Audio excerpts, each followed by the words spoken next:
Hi, I'm Denise Odegaard, and I am a member of the Advocacy Committee for ASTA. And we have two guests today that are going to talk about their experiences with advocacy. And I'd like to introduce Ann Fennell first. She's the immediate past president of the California Music Educators Association, NAFME's Western Division president-elect, and recently retired pre-K 12 music program manager for San Diego Unified School District. With 38 years in education, she's supervised music teachers, taught composition, steel drums, and Orff Schulerick-based music programs across K-12, presented nationally and internationally, authored publications, and earned recognitions, including the 2024 NAMM Believe in Music Award, 2020 Technology and Music Education National Teacher of the Year, and Top 10 Grammy Music Educator in 2016. Our other guest is Anthony Beatrice, who is the Deputy Chief of Teaching and Learning for the Boston Public Schools, past president of the Massachusetts Music Educators Association, and serves on the Massachusetts Arts Learning Executive Board. He was a music educator for 9 years in the Lowell and Pentucket regional school districts in Massachusetts before leading the arts department in the Boston Public Schools for 8 years. He received his undergraduate and graduate degrees in music education from UMass Lowell. Both presenters have been deeply involved in legislative efforts in California and Massachusetts, from introducing bills to supporting the passage of arts-related legislation.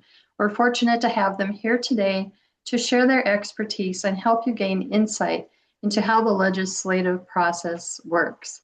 So we're going to start off with Ann, and I want to express my sincere gratitude for them to take the time to put this together for the ASTA members. And so we'll get started with Ann. Thank you so much, Denise. Honored to be here and grateful to be in the space with Tony and you and to share a little bit of what I know. So, my best to everyone in the advocacy process. Well, the most important thing is that advocacy really comes in many forms and it's never ever one thing. That's in our language, with how we create belonging with people, how we care for another, how we build capacity with others, and how we continue to expand the visibility of our programs, our students, our district-wide needs, and our state and national needs. And it's never ever in isolation with one person or one group, but always thinking about the larger whole. And really, it's our stories, our collective stories, that really are the backbone to advocacy. Because it's our stories that bring music to life when someone can't be in the music classroom with us. We know what it's like day to day. We know what it's like with teachers. We know what it's like with parents and administrators. And those stories are so invaluable. So when we think about advocacy and how we get to advocate every time we are with a student or with a parent or with a business, think about the stories we have that we can share along with everybody else. It comes in many forms, which we just said, and the most important thing about these forms is it's never just one thing. And this means that we get to cultivate relationships with everybody. That's the most important thing we can do first. Without relationships, advocacy could easily fall on deaf ears because it comes to the point where there might be a teacher just always asking for something, but never really advocating and sharing information and building relationships. And so when they come in, they're just doing cold asks, but they've never built a relationship with someone at the state level, or with a business, or with a parent group, or with your board, your school board. It's tough to receive or ask for something when there's no relationship in place. So that's the first thing we need to do. And I think that comes down for saying hello, meeting people, just dropping by and giving some information, having your students out there and playing. But it is about relationship building, culture building, and that we share and connect with one another, and the storytelling at every layer. Now, there's a very large system that we all work in, and it starts in your classroom with the students first. And you can see the list of bulleted folks there that connect with us. And as we go through student and classroom and parent and school site and district, you can see the circle getting larger and larger. And these are all concentric circles that are all connected. into the school board and community. And community could be community organizations, it could be your local music stores, your local nonprofits that help with your students and the programs. And then it expands even to state and larger policy, and then eventual into national policy and organizational work. Though we do know that it is local control and we need to really work on our school district and our state individually. So that is such paramount work. So think about the relationships you get to cultivate, not to buy somebody in, but to build them into your circle and that they are a normal part of your everyday work. I want you to now think about all of the folks that are in these circles and who are your audience members.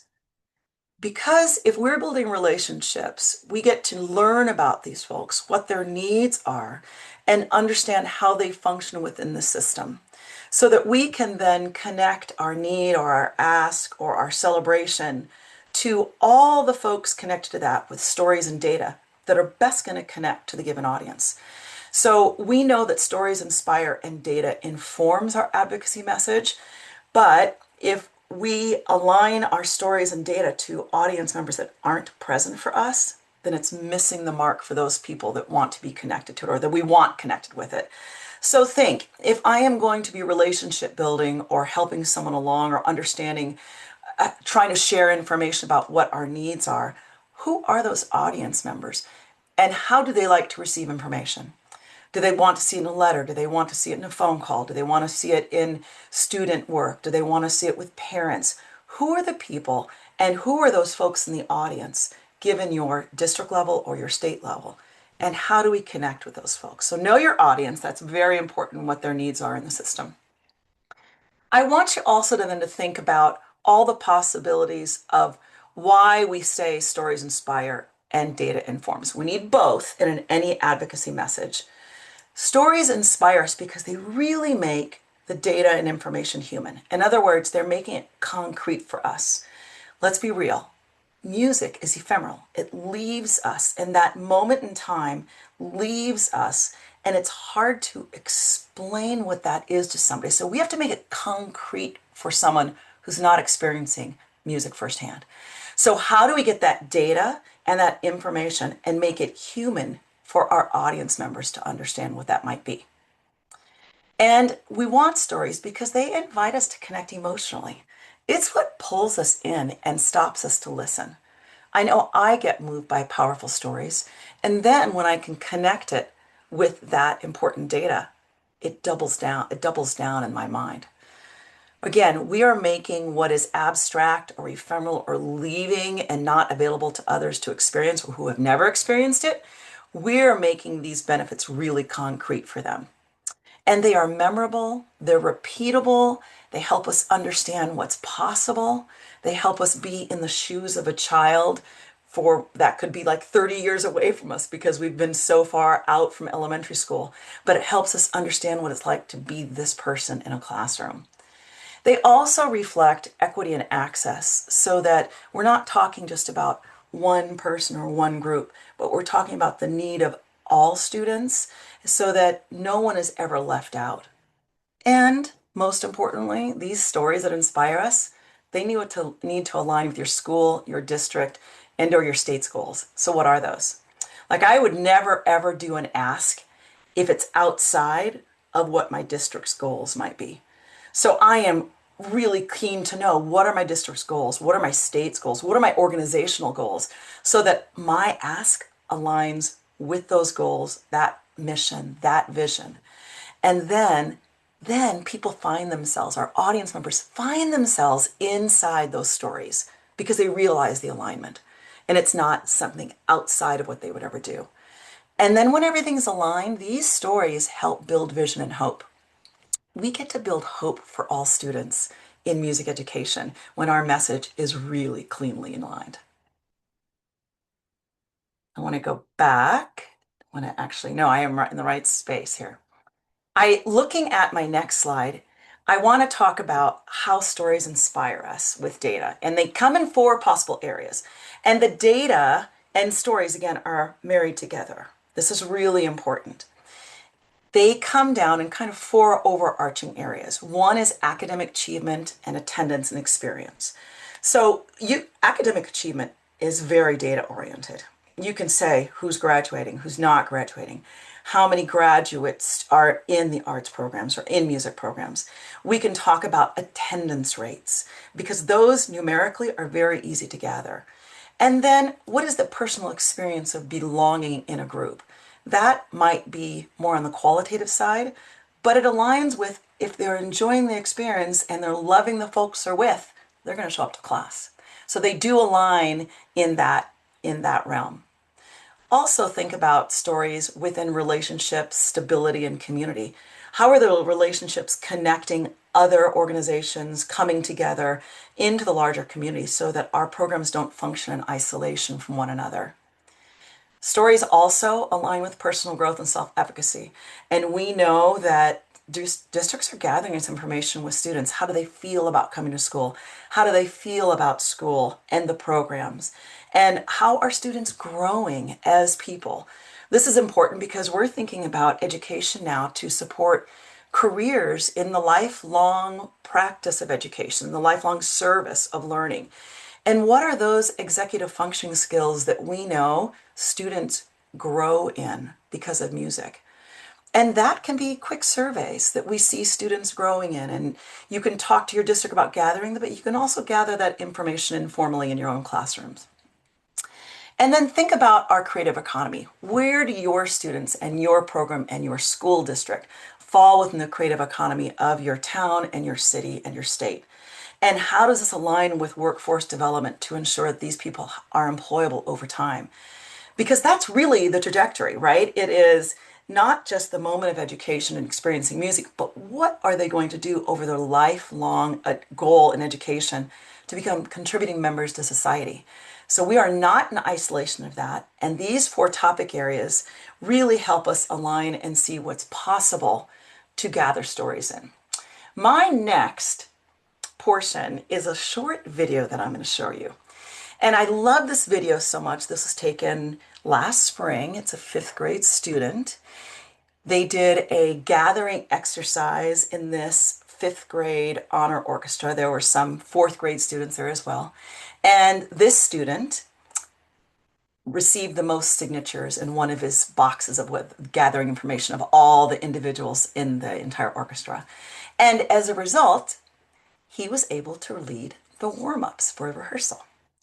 And I'm showing you this video because for me, it captures all of these areas: academic achievement and experience, relationships and stability, and how he felt within the community of his group, and then the relationships within his own ensemble. You could see his self-efficacy in the video. And also the actual workforce development. He walked out of that rehearsal, went to his mother and said, I want to be a conductor. That one experience. His mother was weeping. I was weeping. It was so profound. And so I'm going to play this video for you right now because this is a key moment in time that I will never forget in my life that really was a moment of inspiration.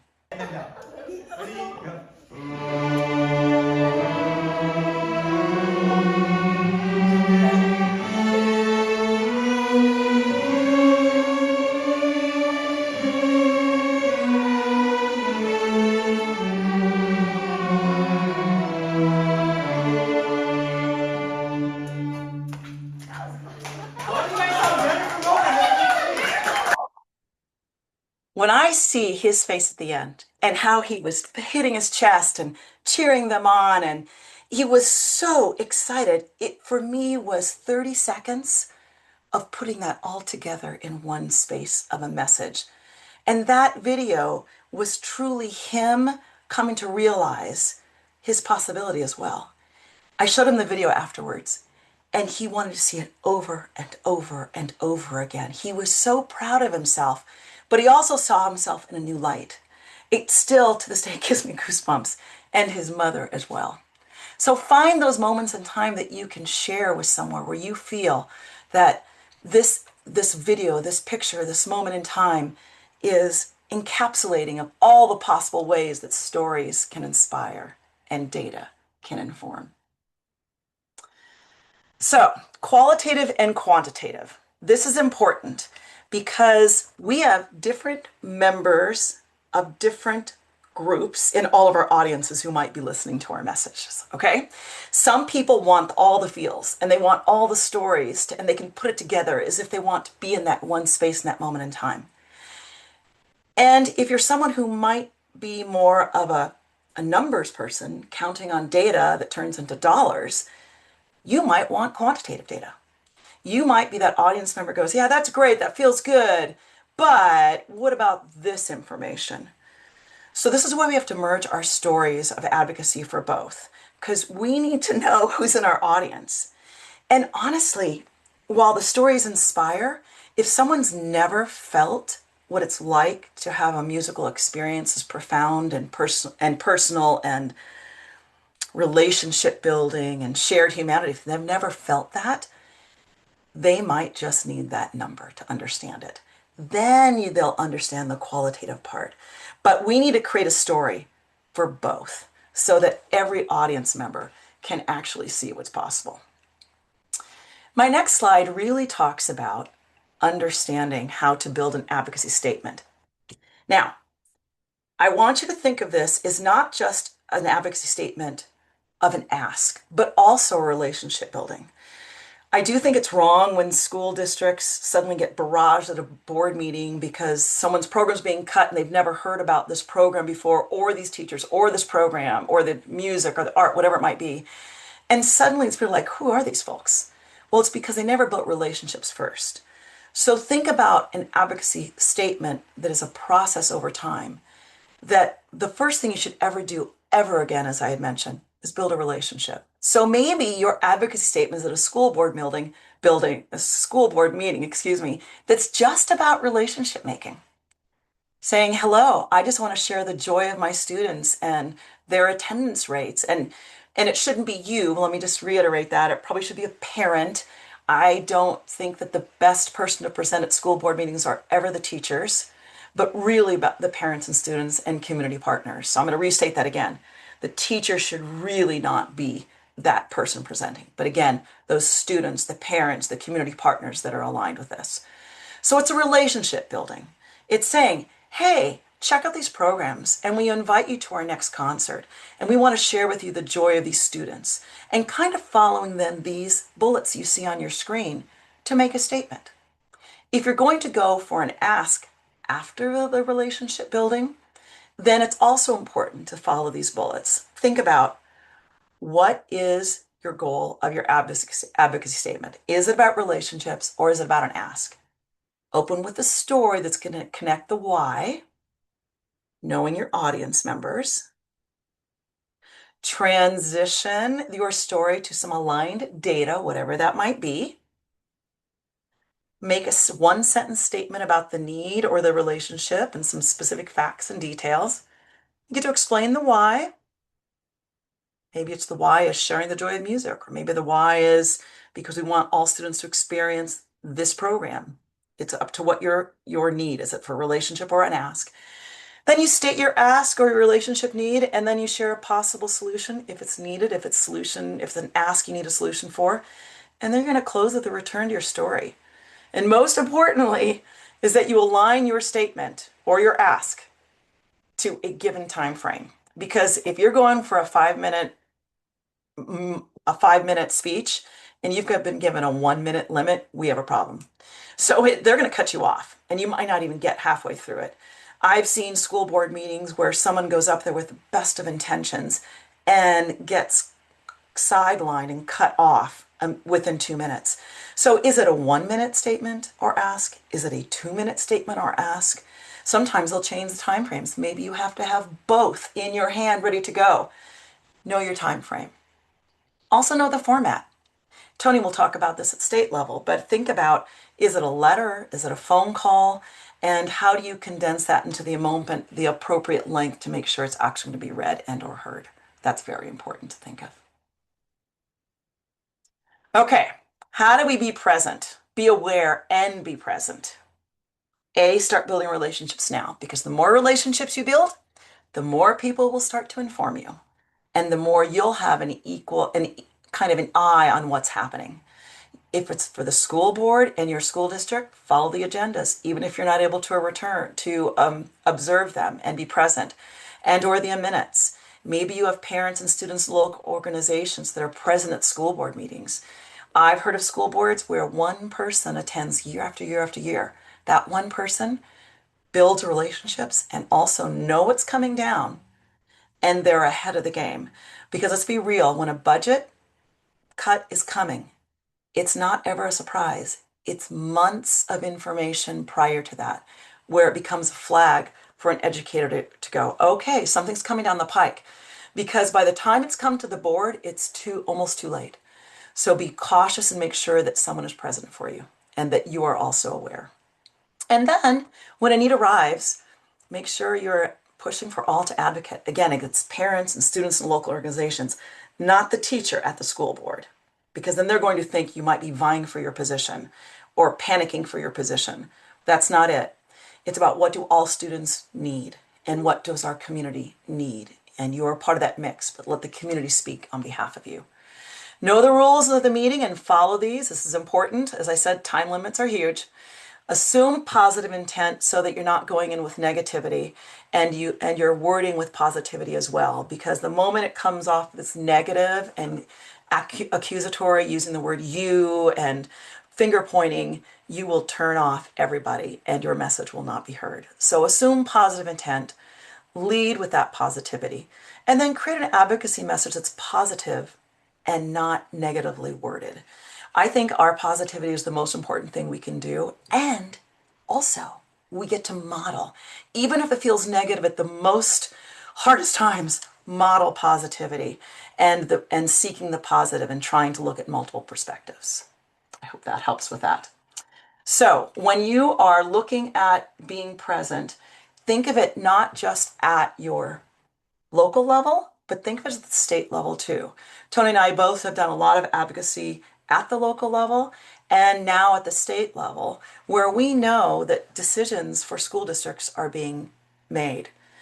Know your state, right? Again, create relationships with your music education association or your organization. You introduce yourselves to the education committees, key legislators. You send an email of thanks. Again, you don't just go in for an ask, but you get to know them first.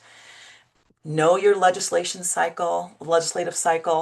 What are the state's process for a bill to become a law? These are all parts that you can Google, quite honestly, and you can understand who is in these committees and who do you write the letters to and how do you address these with correct titles. And a single page email so that they will actually be able to read it. Because if it's long, they're not going to read it. They want some bulleted information they can share with everyone. You call, you email, you follow the state's process. This is very important. And I'm going to give you an example of what it's like in California. We have something called a ledge scan, and when you get the slide deck, I do know they'll share it out. You can click on that. You can actually click in the ledge scan and you can put in topics and it'll show you what's coming up. I personally monitor several bills right now that are happening in California. I just want to know what's happening, where they are in the process, what's coming next, who might we need to write a letter to. I am just always on top of it to make sure that we are supporting our state needs. And you can all do that because we are active citizens in this work. Before I hand off to Tony, I do want to share with you that Music is Education is a coalition of many organizations that's come together to support advocacy work.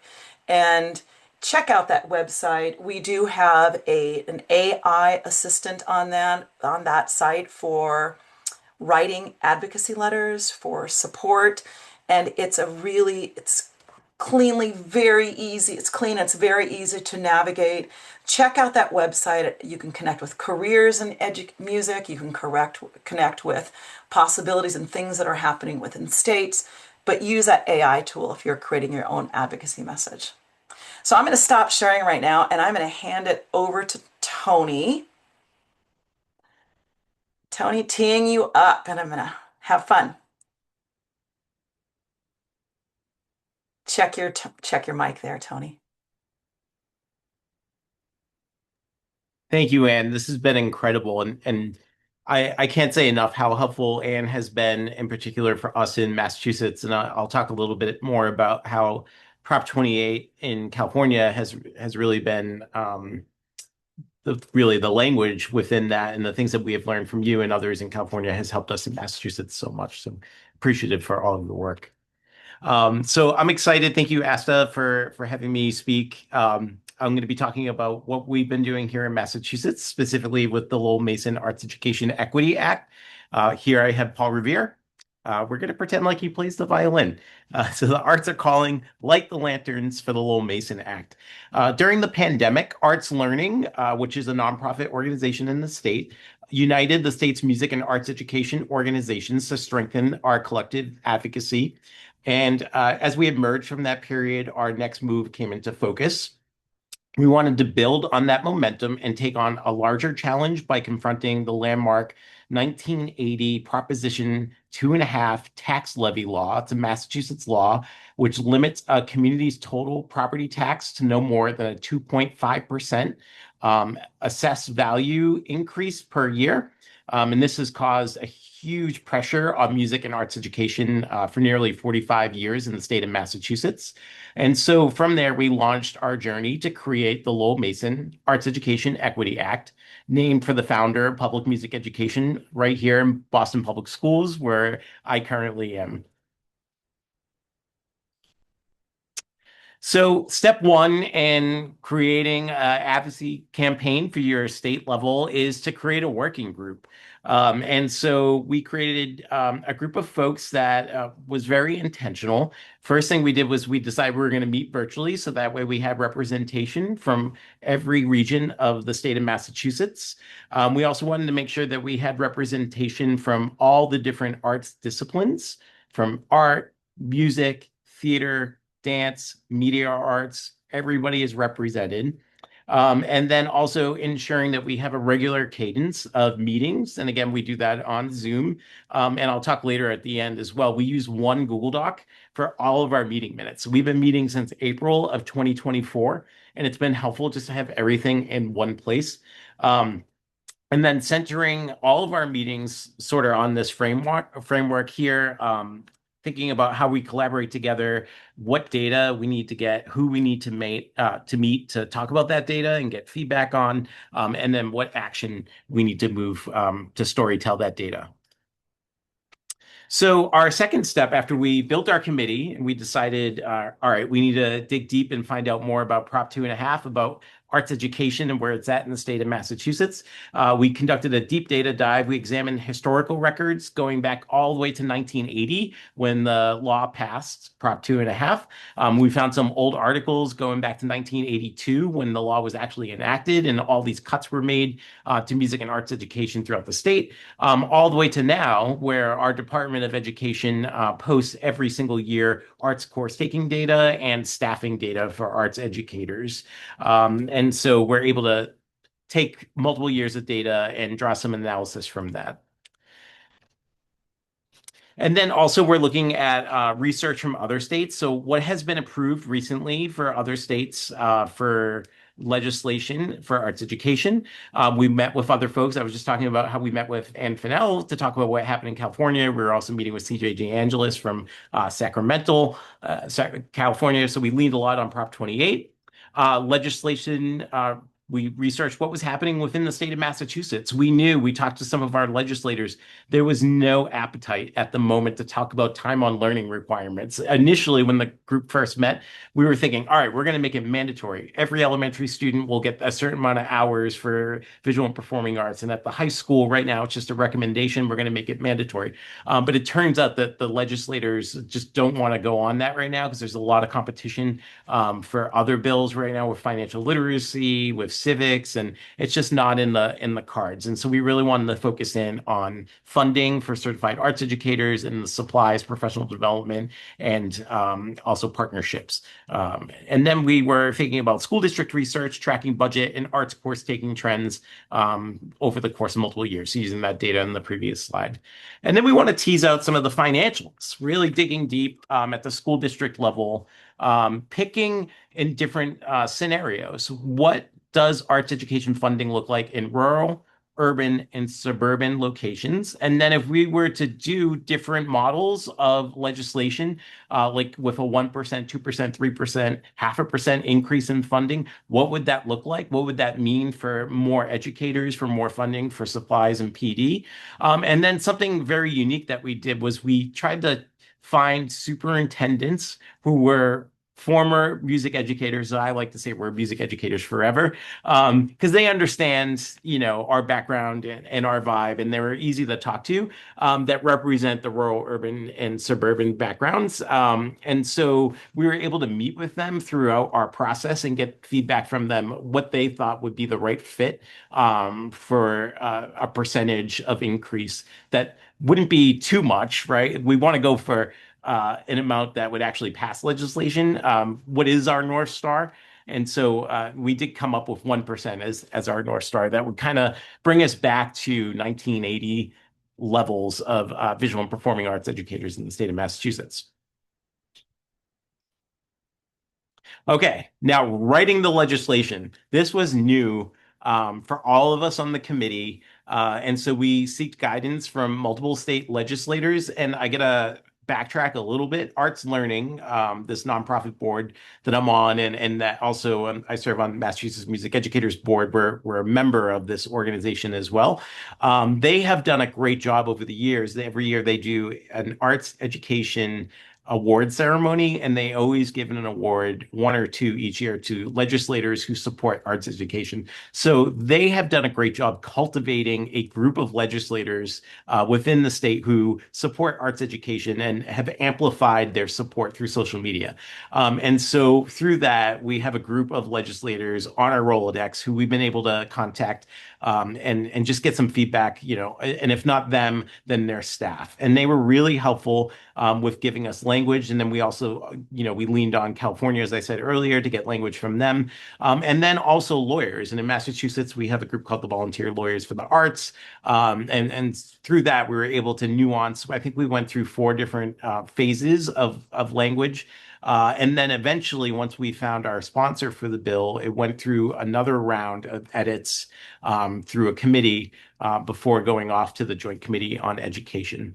And then, we had to find a lead sponsor. And then we also brought the legislation language back to our superintendent mentors, again, at the suburban, urban, and rural districts for feedback. We also got some really great assistance from NAFME as well, and Jasmine A. Sutton, who's been really crucial to this work as well.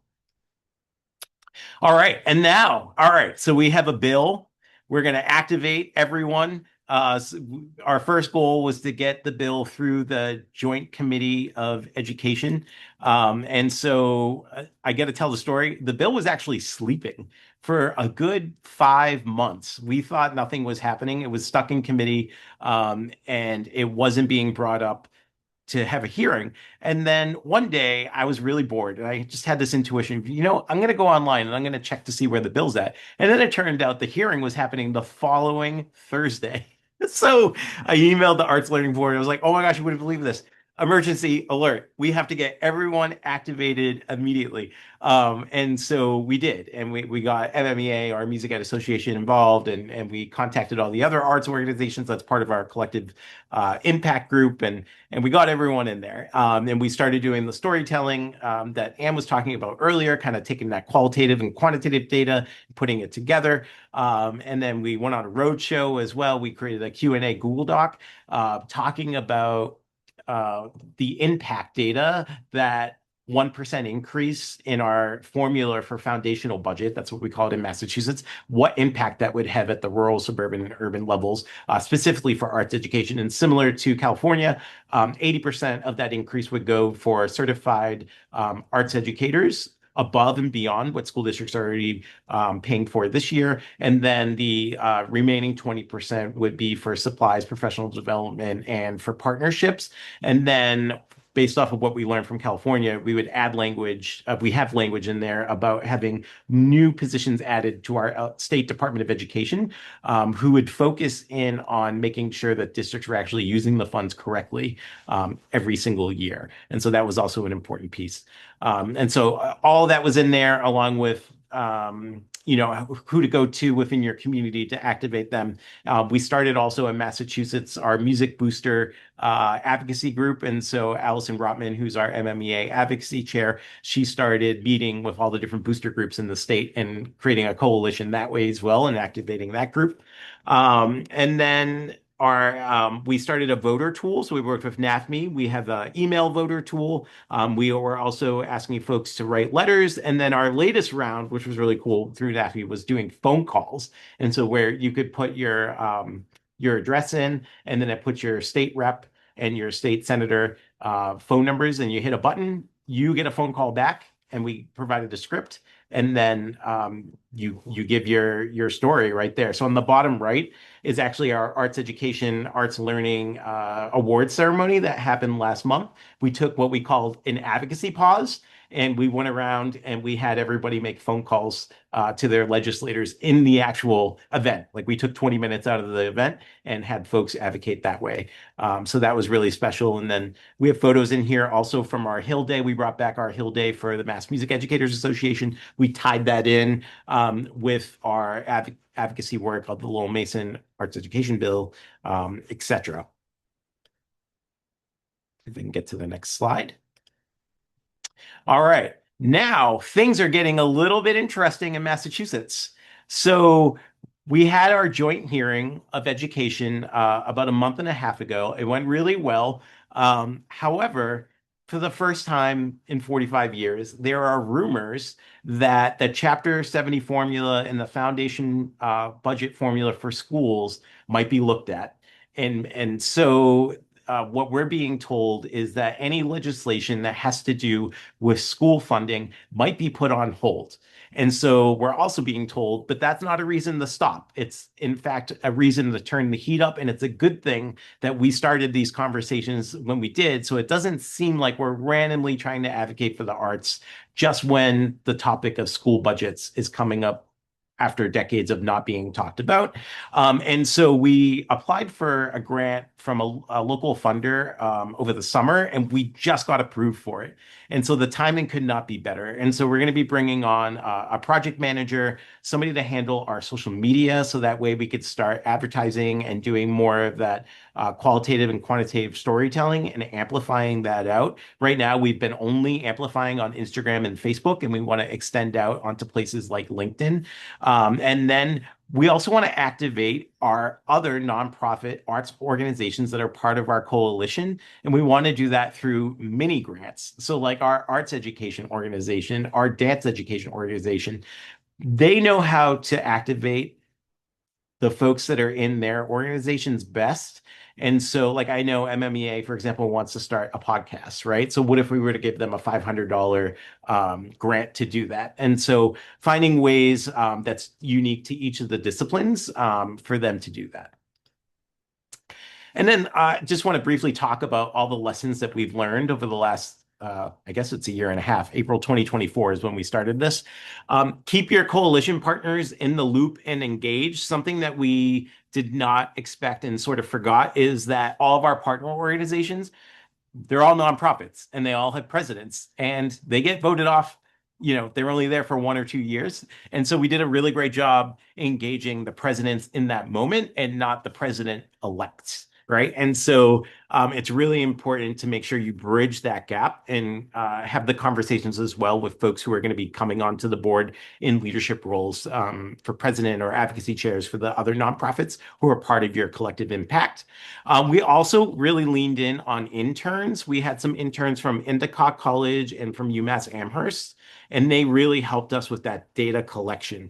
And that took hours upon hours and a lot of meetings with us to figure out what data exactly we wanted to collect. Again, using one rolling Google document for meeting notes was also very helpful because at some point throughout the year and a half, we had different folks joining our committee. And so they were able to go through that rolling Google Doc and get caught up really quickly. And it also kept us really centered on the work. Be watchful for rabbit holes. There were a few meetings where the group kind of got lost focusing on the who, for example, who should be involved when. And we had to like just steer the direction forward and be like, okay, we spent like a half hour on this. If we're only meeting for an hour, we really need to redirect. And so maybe assigning somebody within the group as a role to make sure that you're staying on task and on agenda, and build believers. There are a lot of people when we first started this movement who didn't think this was real until we actually got it to the Joint Committee of Education. And now within the state, everyone knows about the Lowell Mason Arts Education Act. Folks are actually like contacting their legislators, and it's pretty well versed in the education circles. And now we need to get others, as Anne was saying earlier. It can't just be visual and performing arts educators advocating for this. It actually needs to be everybody else. And so building those coalitions out is our next focus.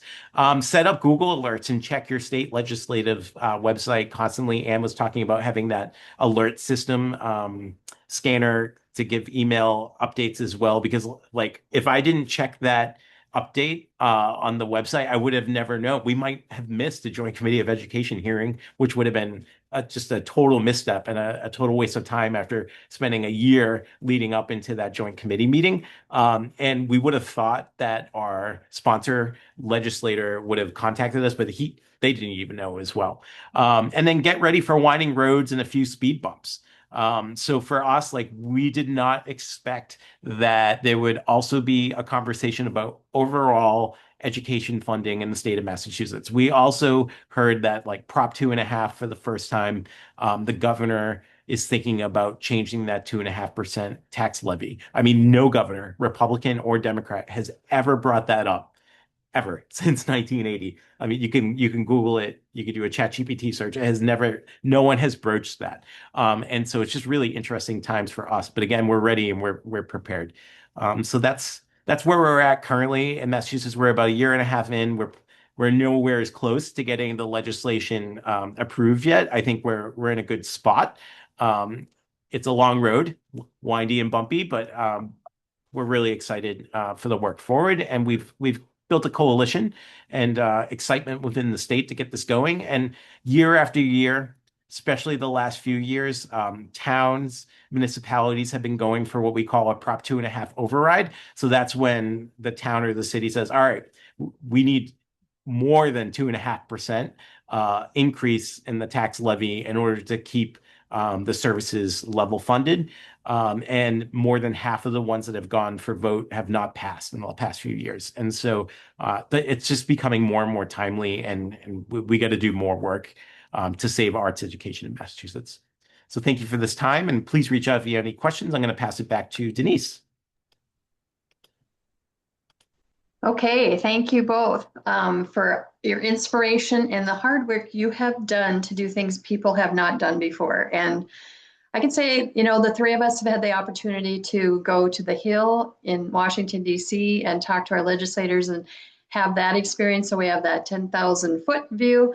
And you two have done things at the state. And I know I've been involved in groundwork other ways. And so I think just these little tips you've given and, looking for things that might be a pitfall for us, and it's going to be so helpful. I know so many people don't want to do any kind of advocacy, but if you can just start at your district level, and I just want to go through a few things that we have on our ASTA website. If you go under the Get Involved tab, there's an Advocate for Strings page. And on that page, we're building it as we're going. But Mary Wagner and Jenna Day, who live in Fairfax County, Virginia, have saved their string program year after year. So they've created this amazing impact statement as an example for teachers to use at the, when you get in crisis mode. Hopefully you find out things before you're in crisis mode. We have a whole list of resources where you can find suggestions of things to do. And coming soon is a 36-week calendar that you can put. It's got different topics of music relating to different aspects of life that you can put in your school newsletter and social media posts. And what else do we have? A crisis toolkit. So we're building that whole page for you And I'm hoping people will go to that page before they have a crisis, because like you said, it's the relationships that you build, it's the people that you connect with, it's gathering data. I had an example working with a school district this past spring. It was all because they couldn't find a string teacher, but somebody had collected data over the last 5 or 10 years of the number of string students. And that was so important in getting what they wanted to save that program. So all very important things. And Denise, let me jump in here for a second. I was thinking back as we were all talking to my first and second year of teaching, and I couldn't even talk to parents. So to think no, I was going to advocate, did you feel that way too, Tony? To think I was going to advocate for anything beyond me, my survival was not even realistic. I think I was about 6, 7 years in before I finally felt even comfortable to talk to parents.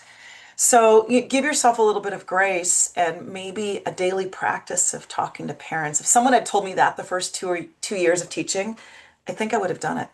But no one ever said, "Hey, just call a parent and say thank you," or go by your principal and say what went really well that day. Something that's going to get you on the ground level, because that everyday advocate is so important, and it's a muscle that we get to practice over time. It does come over time. What about you, Tony? Does that for you as well? Yeah, totally. And also brings up like this thing I talked about with you a few weeks ago about quiet advocacy too. Not every advocate needs to be, at a school board meeting screaming through a microphone. There's small little things that you could do, like writing a letter to a superintendent, and just having those small nuanced things are very important. One thing I did when I was a first year music teacher was I took pictures of my ensemble and I made it into a calendar and I gave it to the superintendent. Brilliant. And so I knew he was looking at my music ensemble literally every day. And so like that was like a small little, I didn't have to say anything, but he thought about us every Yeah, single day. it's a yeah, great that's point. what we're trying to develop, is this presenting things all the time in different ways. And I know when I was music supervisor, we had a music group perform every Music in Our Schools month, and we were just performing one time, and we weren't really selling anything. And all of a sudden, I heard this school board member say, "Why would we ever cut anything like that?" I mean, we weren't even looking at cuts, but it's those subtle things that sneak up on them, and if they don't know what you're doing and you're not sharing that, how can they support you? So Well wonderful said. advice. Well, thank you for your time today. And for you ASTA members out there, if you do come into something that you need help with, just call the office and they'll point you to the advocacy committee to help you out. So, all right, we wish everybody a great school year. Thank you both for sharing your expertise with us today.